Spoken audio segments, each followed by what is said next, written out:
because I don't want to work with someone just for the dollar. You know, I want to work with someone who I'm going to enjoy that working relationship with. So based on those three criteria, now we want to make a hit list. This is the next stage in your formula that you want to use. You want to make your hit list. Level 1 and level 2 clients. This is something that's pretty flexible, but is actually pretty important because there's different ways. Let me try it up here because I want to show you how I map this out. Now bear in mind that I have doctor's handwriting, so I can translate this for you a bit later on, but I'll try and keep it as simple as I can. I actually do this, I match this out in a pyramid shape. So what I'm saying is that we're going to do a pyramid scheme here. I'm glad you all got that was a joke. So, because we don't want that. Here is how I do this. I draw number 1 here. Anyone guess what I'm going to draw here? Anyone want to be courageous enough to answer? Yes, you're a very smart gentleman.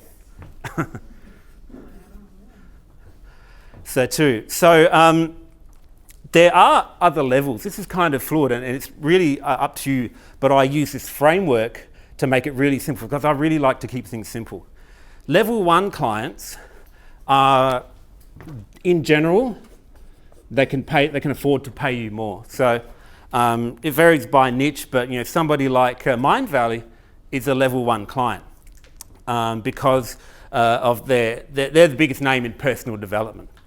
Whereas other companies, you know, I guess in the personal development niche, it's hard to rise above level 2 because Mind Valley is so good at marketing. But in the internet marketing, you know, somebody like Ad Skills is a good solid level 1 as well. Bob Proctor is somebody who's a level 1 as well. But I have a number of level 2 clients that I've had over the years which can still pay me well. Don't get me wrong, this is always very well paying. They probably can't do what an Ad Skills would do. I mean, Justin was paying me six figures a year just for some part-time work, writing his emails. There's a lot of level 2 companies where, like, if I asked you guys who they were, you wouldn't know, but in their niche, they're somebody and they can afford to pay you. So it seems like a no-brainer to always go for the level 1 companies, right? Does that sound about right? The issue comes back to where you set your criteria that we just covered.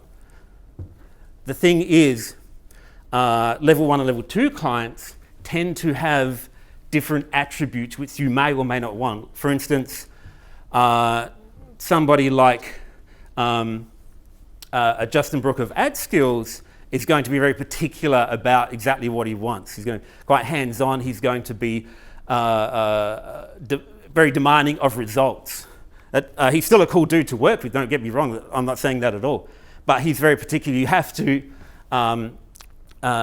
do everything that's sort of along the lines of what he wants, whereas a level 2 client is a lot more flexible a lot of the time, where you know, you can call the shots a bit more. See, I'm not going to come in and to an Ad Skills and tell Justin how to run his campaigns, but a smaller company who doesn't have the experience of an Ad Skills or the clout, you know, you get to call the shots a lot more. So this can offer a lot more freedom in many cases.